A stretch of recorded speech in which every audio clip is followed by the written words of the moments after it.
It's now time to move into the configuration of frame relay. We're going to take all the logical concepts that we talked about in the previous video and apply it in the configuration sense. I'd like you to walk through the configuration of a multi-point setup to where all the routers are on the same subnet. I'd like you to walk through the configuration of a point-to-point setup to where you configure the sub interfaces for each location, and then we'll go through the verification and troubleshooting of frame relay. I'd initially like to start with my not so favorite configuration, multi-points.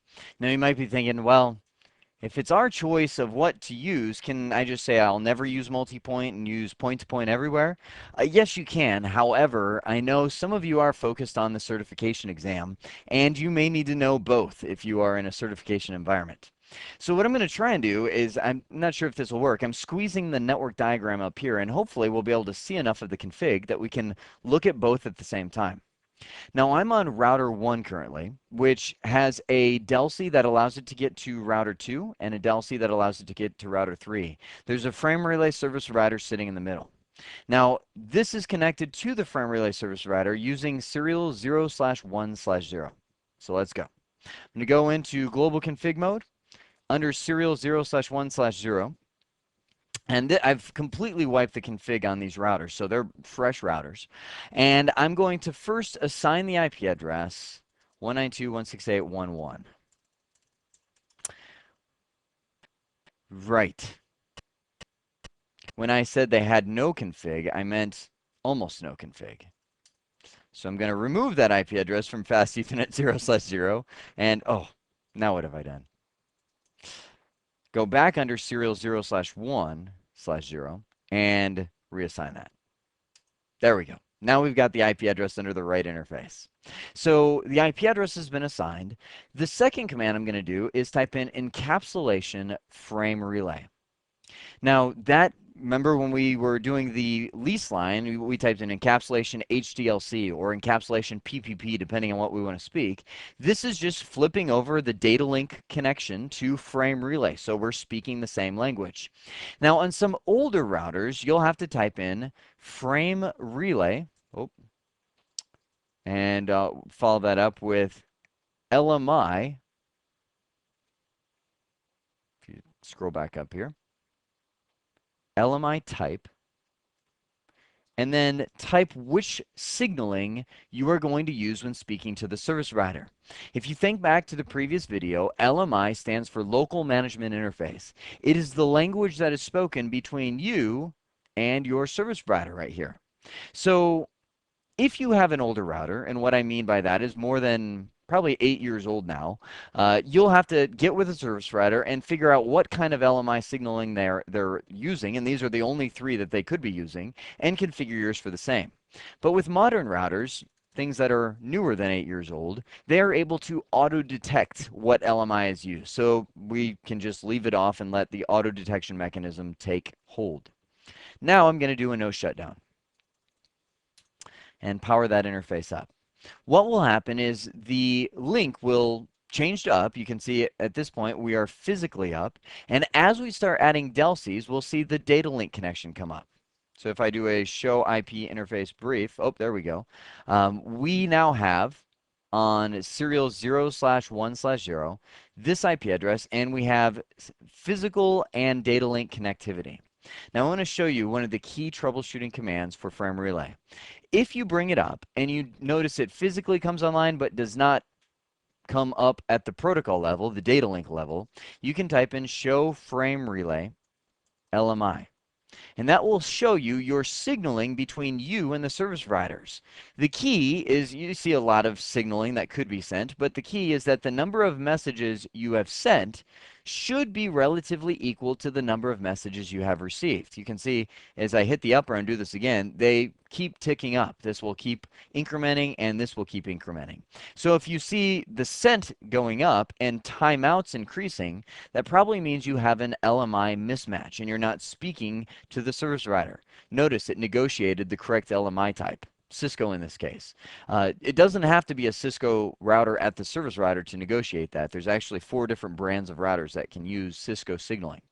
So we see our data link coming up and we're good to go. So I'm going to get back underneath that serial 1/0. And now on a multi-point configuration, I have to use frame relay map commands. I'm going to do frame relay map, and you get to choose what protocol you would like to map. Now, these are all layer 3 protocols like IPX or DECnet. These, a lot of which aren't used. We're going to say, I want to map an IP address. Now, when you're doing a multi-point config, you are going to type in the remote IP address you would like to reach, followed by the DELC you'd like to use to get there. So take a look at the diagram. I'm sitting on router 1. My IP address is 192.168.1.1. We know that already because that's what I've set it up to be. Now, I'm going to say to get to the IP address of, we'll say, router 2, 192.168.1.2, hit the question mark, and it says, now, what DELC would you like to use to get there? Well, if you look at our diagram, remember, we use the local DELC. Router 1 will use DELC number 102 to get over to router 2, which is that IP address. So I'll put 102. Those are map statements, and we have to create one of those for every neighbor that we have over the frame relay network. Now I want to add on one more piece here. You can do compression, you can do no compression, all that kind of thing. If you're communicating with a non-Cisco router on the other side, if router 2 is some other brand of router, you have to follow it up with IETF, which says use the industry standard frame relay language rather than using the Cisco proprietary one, which is the one it uses by default. So it only speaks to Cisco routers. But the main keyword I want to tack on to the end of this is broadcast. It says broadcast should be forwarded to this address. Now, let me hit the enter key. That finishes the map command, and I now have a map over to router 2. I want to make sure that I mention what that broadcast does. It allows router 1 to send broadcasts to router 2. Now, initially, you might be thinking, why would I do that? Routers are supposed to stop broadcast, right? Well, what this does, let me grab my pen over here. Router 1 is now able to initiate broadcasts and send them this direction over to router 2. The things that might use broadcast or might cause router 1 to send a broadcast is RIP or OSPF or EIGRP. All of these are routing protocols which either use broadcast or multicast messages. By default, frame relay routers, like router 1, will deny those messages from being sent across the link. So if you do not put that broadcast keyword on there, your routing protocols won't work over the frame relay network, and router 1 won't be able to send route advertisements to router 2 and vice versa. Now we're still on router 1, so let's finish this up. I need to add a second map. I'll do frame relay map, the IP address 192.168.1.3. That's router 3 on the bottom there. And to reach that router, I'm going to send messages to DELC 103. I'll also tack on the broadcast keyword. Enter. I now have put two maps in router 1, allowing it to reach both of those remote routers. With that in place, we are done with router 1's configuration. So let me exit out. Now at this point, we're not going to be able to do any testing at all because router 2 and router 3 don't have a map configured to get back. So if I were to try and ping the other side, it would say, sorry, I'm not there. I'm going to show another troubleshooting command, show frame relay map. And you can see right here, it says I have two frame relay maps defined. These are the maps I created. To reach the IP address 192.168.2, I'm going to use DELC 102. This has been statically defined by an administrator. The broadcast keyword is turned on. It is using Cisco frame relay, which means the other side must be a Cisco router. It is defined and it is inactive. Whenever you see inactive, that tells you that your side is set up, but the other side is not. Does that make sense? You are active, but the other side is not. Now, when the other side comes up, this status will change to active, meaning you are communicating between the two sides. Let me show you the only other thing it can be. I'm going to go under serial 0/1/0. I'm going to do frame relay map IP 1.1.1.1 to the DELC 4321. No, wait, 432. Can't have del C 4321. And we'll tack on the broadcast keyword. So it took it, and when I go back and do a show frame relay map, it shows it as, oh, wait a sec. Is that supposed to do that? Wait a sec. Give it some time. Give it some time. Hmm. This is very odd. It should show it as deleted. I'm wondering, I see I have a frame relay switch in the middle there that's configured, and I wonder if I just happen to get lucky and hit the one del C. Oh, there we go. Okay. Phew. I was thinking something's going on here. Oh, it just took some time. It was talking with the service provider, and all of a sudden the service provider came back and said, sorry, that del C is deleted. I feel better. Breathing easy. Deleted means that the service provider doesn't know what you're talking about. You're sending information to a del C that does not exist. So there's only three things that should be shown in this show frame relay map. Inactive means you're set up right, but the other side is not. Deleted, which means the del C that you've typed in is not valid, meaning you are set up incorrectly. The service provider doesn't recognize that. Or the good one should be active, which it looks like things may be for a moment and then corrected back down to deleted. So with that in place, let's hop on over to router 2. Jump back out here, router 2, and router 2, I'm looking at the diagram, is using serial 0/0. So I'm going to go into global config, interface serial 0/0, and we will give it the IP address 192.168.1.2. Notice it's the same subnet as router 1 and router 3. That's a multi-point design. Encapsulation, frame relay.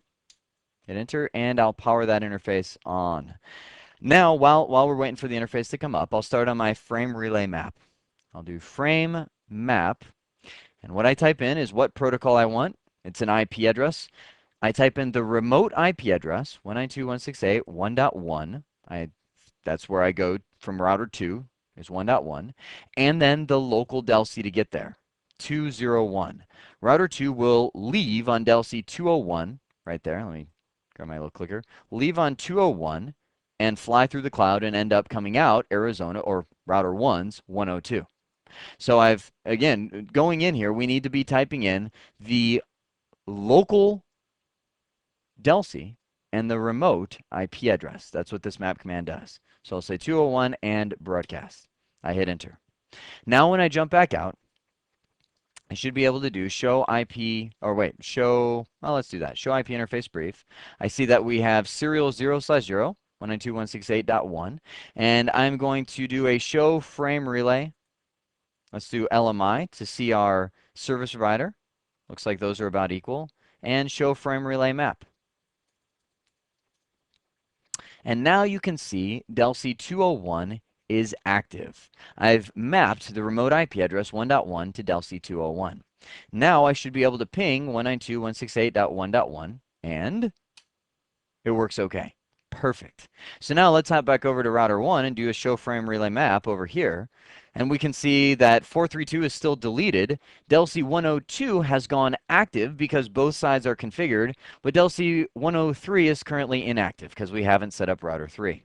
So let's do it. Router 3. Whoops, wrong one. Router 3. I'm going to go into global config mode and go under interface serial 0. Router 3 is actually a 2500 series router. It doesn't have modules. It has fixed interfaces.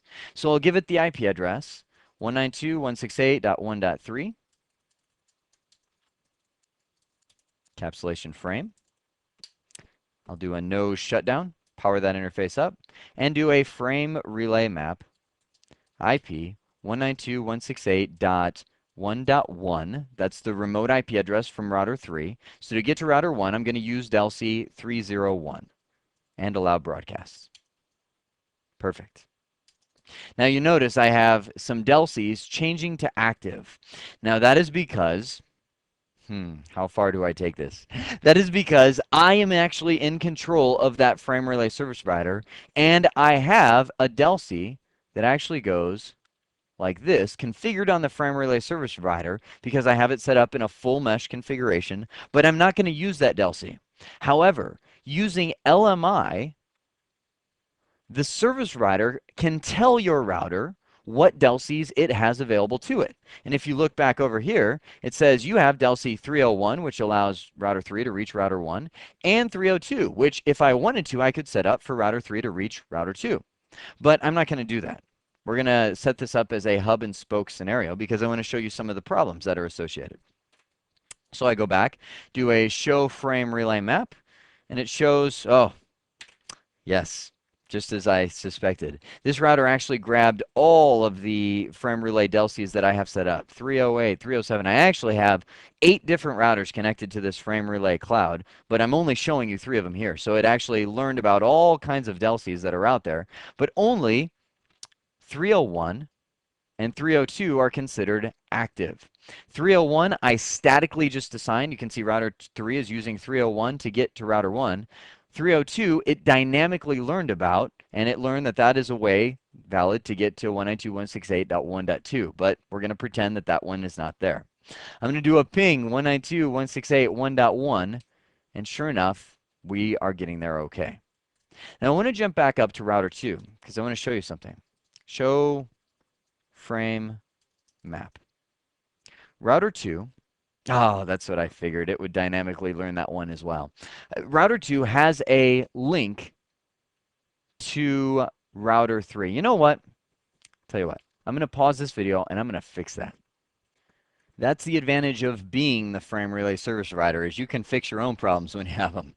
So I've got router 2 now. Let me just show you what I've done. I've gone in and set up the frame relay service provider, the cloud in the middle, to where it only has the specific DELCs. And you can see that we have now on router 2 just DELC 201 that allows it to reach 192.168.1.1. If I go over to router 3 and do a show frame relay map, you can see router 3 now only has the specific DELC that allows it to reach 192.168.1.1. Same thing as before. I can ping and I can get there. The reason I was so emphatic on making sure that we just had the right DELCs is I want to show you one of the problems with frame relay multipoint. With this kind of setup, I'm going to go in and I can ping 192.168.1.1, but when I go to ping 192.168.1.2, it fails. And the reason it's failing is because router 3 doesn't know anything about 192.168.1.2. It doesn't have a map. So whenever you have a multi-point environment where you've got this kind of hub and spoke DELC configuration, we do a show run interface serial 0. I need to create maps that map not only to router 1, but also so router 3 knows that it has to go to router 1 to get to router 2. So I'm going to do another frame relay map on router 3. And I'm going to say to reach router 2, 192.168.1.2, you need to go to good grief. See, you got to use the help. Frame relay map IP 192.168.1.2. You need to go to DELC 301 as well. And we'll also include the broadcast keyword. What that does is allow router 3 to know that it can reach router 2 through DELC 301 as well. It has to go to router 1 to get there, but that's fine. So now if I go and do a show run interface serial 0, I've got 2 maps for both routers underneath there. I can do a show frame relay map and see that both of those maps are considered active. Now I won't be able to ping router 2 yet because I don't have a reverse path, meaning router 2 doesn't know how to get back to router 3. So if I go up there, I'll do router 2 and do a same thing, config T, interface serial 0/0, frame relay map. And I'm going to say to reach the IP address 192.168.1.3, which is router 3, go to DELC 201. See that again? Router 2 is going to go to this DELC 201, which sends it to router 1, and router 1 is going to be able to send it to router 3, so it exits on 301. I'll include that broadcast keyword there as well. Now I should be able to do, let's do a trace route to 192.168.1.3 from router 2. You can see it goes to router 1 and then is able to reach router 3 down here. I'll just do a straight ping 192.168.1.3, and it's pinging okay. So it is able to get through, and we had to manually map each one of those. Now, last thing I'll mention on frame relay multi-point is this is the one that causes the problem with split horizon. So remember, if I had, oh, let me grab my pen here. If I had over here a network that was being advertised, it would come to router 1, but router 1 would not advertise it back out to router 2 because that violates split horizon. So I would have to turn off split horizon in order to allow that transmission to take place. So that's a multi-point configuration. Now what I'm going to do is I'm going to wipe out the config on router 1, 2, and 3, and I'm going to show you a point-to-point config. Now before we jump straight into the configuration for point-to-point, a couple notes on the network diagram. First off, look at the interfaces on the router. We still have the same PVCs, 102, 103, 301, and 201 coming over here. But when I set this up, I didn't put any configuration under the physical interface, or at least very little configuration. We'll see that in a moment. But I created a sub-interface for each one of those DELCs. Serial 1/0.102 will be the sub-interface used to route for DELC 102. This one, 103, will be used to route for DELC 103. Now, I didn't have to on the other side, but I did choose to create subinterfaces here as well.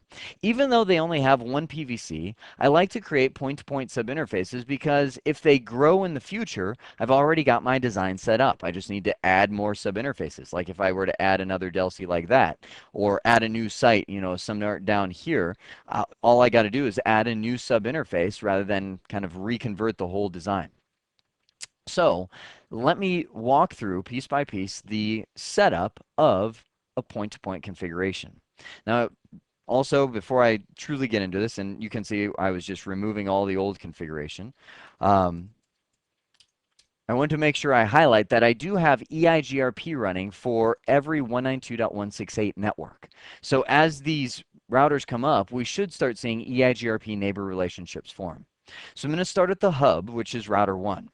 Now, I'm going to do a show IP interface brief. You can see I've stripped all the old config back out, shut all the interfaces back down. So I'm going to go under the physical interface, interface serial 0/1/0. The only command I'm going to type underneath here is encapsulation frame relay.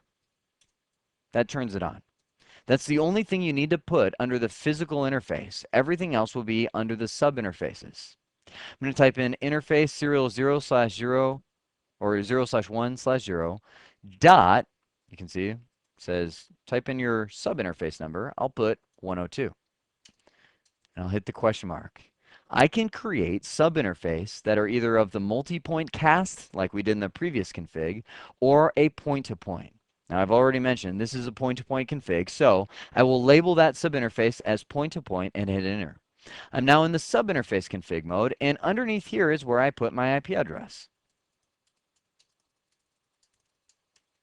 Assigned. So we've now got that put on subinterface 102. I'm going to also type in, and this command is different. There is no frame relay map command in point-to-point mode. We type in frame relay interface DELC 102. That says anytime you're using this subinterface, make sure that you use DELC 102 as you go out. No map necessary, no broadcast keyword, all the stuff we saw previously. That's it. That's all we have to do for each neighbor. So I'll exit back out, and I'll type in interface serial 0/1/0.103, point to point. That's the type of subinterface I'm creating. I'll do IP address. Notice it's a different subnet. Router 3 and router 1 are going to be on a different subnet than router 2 and router 1 up here. That's in point-to-point, I would say that's the only disadvantage is that you have to create more subnets because these are treated as separate networks. So under here, I'll type in frame relay interface DELC 103 and hit enter, and now we're done. Now, at this point, I'll do a show IP interface brief. My interface is still shut down, so last but not least, I like leaving it down until I'm ready to go. I'll do a no shutdown. What should happen is anytime you power on the main interface, it should bring up all the sub-interfaces as well. Now it's still talking to the service provider, trying to see if these are valid and bring up the data link connection. Takes a moment. There we go. The line protocol has changed to up, and now you can see all the sub-interfaces have come up as well. Router 1 is done. Now hop over to router 2. Same thing. Encapsulation frame relay under the physical. I'll do interface serial 0/0.201 point to point. Point to pint or point to point. So I've created a sub interface there. I'll do the IP address. Good. And frame relay interface delc 201 because router 2 uses delc 201 to get back to router 1. Get back under serial 0/0, no shutdown, and we'll power that on. Now instead of waiting for that to come on, I'd like to just jump straight on over to router 3 and show IP interface brief. As of right now, it should have no config. Good. Get under serial 0. Turn on frame relay.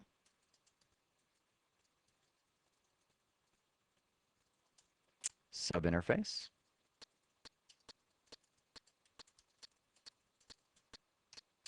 Assign the IP address and frame relay interface delc 301. Got it. Now I'll get back under that serial 0 and do a no shutdown. Good.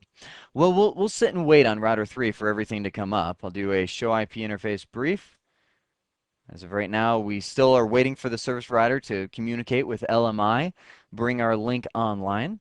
There we go. We can see delc has gone active, sub interface changed up, and physical interface changed up. So I should see them as up in here. Now, when I do my show frame relay map, I can see that it automatically comes up as the sub interface with delc 301 is defined and it is active. Notice I didn't even have to type the broadcast keyword. It's typically allowed. So if I go back to router 1, show IP interface brief at this point, I should be able to ping both router 2, and I am, and router 3, and I am. We are now working. Now, if I go over to router 2, remember how we used to have to map? We had to create a map in order for us to reach router 3. I'm going to do a show IP route. And you notice EIGRP takes care of everything for us. Since these are now separate networks, EIGRP, our routing protocol, has advertised the link between router 1 and router 3 to router 2. Remember I said there's no split horizon problems in a point-to-point config. It just takes care of itself. So router 2, with no further configuration, should be able to ping router 3. And it is. Also, if I jump down to router 3 and do, oops, keep going to the wrong router there, show IP route on router 3, I can see that it has also learned about the network between router 1 and router 2, 192.168.1. So router 3 is also able to ping router 2 because EIGRP takes care of it for us. So hopefully you can see by me demonstrating that why I believe a point-to-point model and a point-to-point design is much better. It's much cleaner than a multi-point configuration. Not only is there less confusion on the syntax, no frame relay map commands, but it just makes sense. You have a single sub-interface for every single neighbor that you're communicating with, no split horizon problems. The routing protocol takes care of everything, so it just comes together. It may take a little more diagramming. It may take a little more subnetting because you have to create a subnet for each one of these circuits between the routers. But in the end, trust me, it's worth it. So in verifying frame relay, I put my third objective on the slide as verification and troubleshooting, which we've kind of been doing as we've been going through. The primary commands are show frame relay map, which you've already seen. That allows you to see what delcs are mapped to what interfaces or IP addresses. You can also type in show frame relay PVC. We haven't seen that one yet. That shows every delc you have, the status of it, what interfaces it's on, and all the stats about it. You can see all these, how many packets you've sent, how many broadcast packets have been sent, bytes have been sent. So it's just kind of an expanded version of the show frame relay map. Last but not least is show frame relay LMI. which shows the communication between you and the service provider. The key is you should see the sent and received ticking up, and the timeouts should not be going up at all. That is Frame Relay in all its glory. It's your choice whether you would like to use a multi-point configuration or a point-to-point configuration is totally up to you. The service provider has no part in that. So multi-point configurations is where you use the same interface to connect to all the neighbors. Frame Relay Map has to map the local IP address, or sorry, the remote IP address. I keep saying that backwards. Remote IP address to the local DELC. Also, in the multi-point config, if you don't include the broadcast keyword on the end of your map, your routing protocols won't work. Point-to-point configuration creates a sub-interface for every single neighbor that you're communicating with. You assign a DELC to the sub-interface by using the frame relay interface DELC command, tack it underneath there, and the routing protocols take care of the rest. Verifying and troubleshooting frame relay, well, I just went through those commands, so I'll leave you to rewind about 30 seconds ago and listen to those commands again. Really, the only three, see, I'm doing it. I can't help it. Show frame relay map, show frame relay PVC, and show frame relay LMI. I hope this has been informative for you, and I'd like to thank you for viewing.